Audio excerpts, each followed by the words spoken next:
నిత్య పూజలివివు నేరిచినను ప్రత్యక్షమైనట్టి పరమాత్మునికి నిత్య పూజలివివు.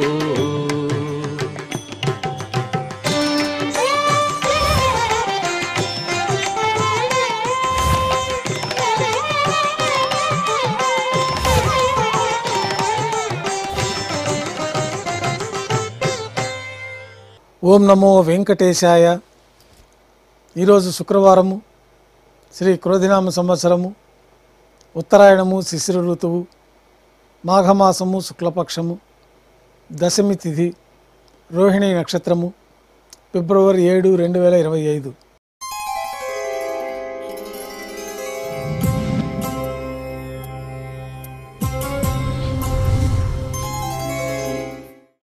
ఉభయ దేవేలతో శ్రీ మలయప్ప స్వామివారు బంగారు తిరుచిపైన వేయించేసి విమాన ప్రదక్షిణంగా సంపంగి ప్రాకారంలో కల కళ్యాణ మండపానికి చేరుకుంటారు.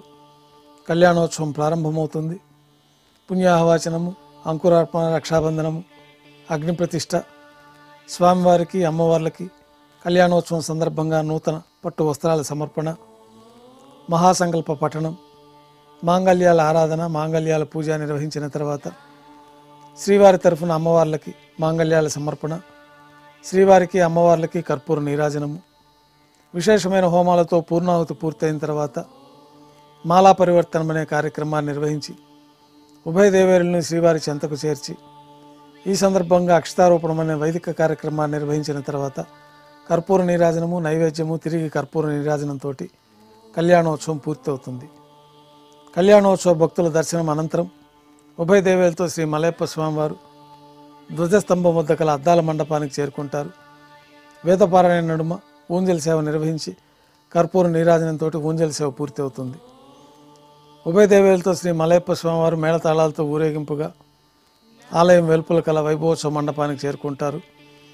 ఆర్జిత బ్రహ్మోత్సవంలో భాగంగా స్వర్ణ గరుడ వాహనంపైన శ్రీ మలయప్ప స్వామివారు వేంచేస్తారు. కర్పూర నీరాజనంతో స్వర్ణ గరుడ వాహన సేవ పూర్తి అవుతుంది. హనుమంత వాహనంపైన శ్రీ మలయప్ప స్వామివారు వేంచేస్తారు. కర్పూర నీరాజనంతో హనుమంత వాహన సేవ పూర్తి అవుతుంది. పెద్ద శేష వాహనంపైన శ్రీ మలయప్ప స్వామివారు వేంచేస్తారు. కర్పూర నీరాజనంతో పెద్ద శేష వాహన సేవ పూర్తి అవుతుంది. ఉభయ దేవేలతో కలిపి శ్రీ మలయప్ప స్వామివారికి తిరుచుపైన కర్పూర నీరాజనం సమర్పించి ఆర్జిత బ్రహ్మోత్సవం పూర్తి అవుతుంది. సాయం సంధ్య వేళలో 1000 దీపాలతో అలంకరించబడి ఉన్న సహస్ర దీపాలంకరణ సేవ మండపానికి కృష్ణస్వామివారు, రుక్మిణి అమ్మవారు మేళతాళాలతో ఊరేగింపుగా చేరుకుంటారు.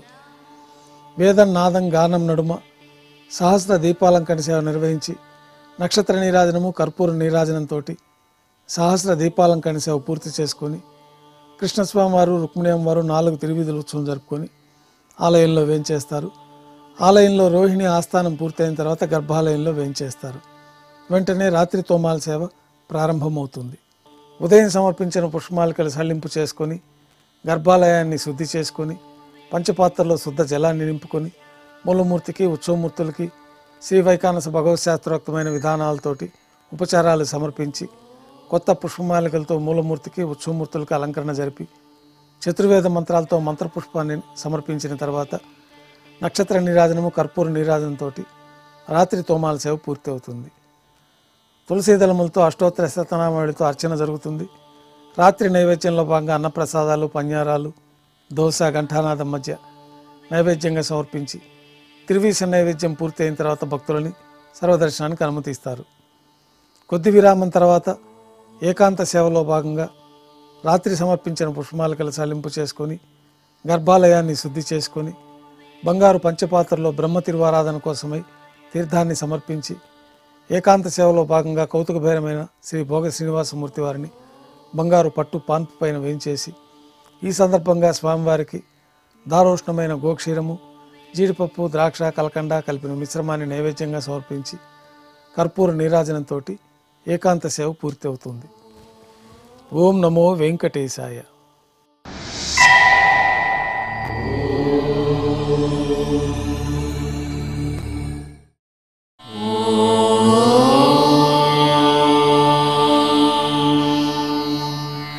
నమో వెంకటేశాయ.